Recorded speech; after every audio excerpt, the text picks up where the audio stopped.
then also, they adapt and make more major structural changes to the ways in which they go about tasks. You've all had this experience where you've been writing a paper and you go, or electronically you just trash it and say, I got to start over again. That's a major adaptation.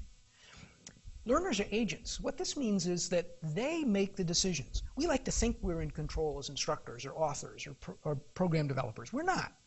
Learners can sometimes just completely obliterate what we intend. My favorite example is a study that we did, Diane Jamison-Knoll, who's now in our Center for Online and Distance Education.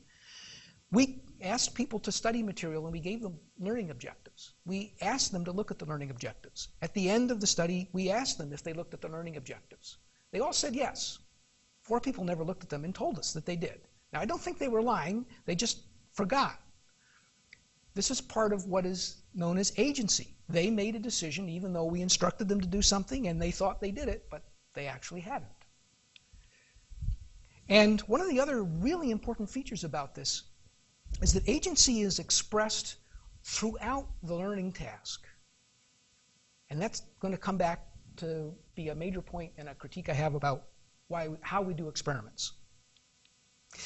What are the sources of variance in self-regulated learning on the fly in real time as it's happening? One of them is people's alertness to cues or conditions. People miss bits of information. Sometimes they're overloaded. Selecting particular operations is another source of variance. Some students rehearse information. All they do is say it over and over again. Other students try to create mental crutches, mnemonics, first letter mnemonics like Roy G. Biv, or sequential mnemonics. Well, Roy G. Biv is also a sequential mnemonics. A lot of people don't know that it records the wavelengths as well as the names of the colors of the spectrum. But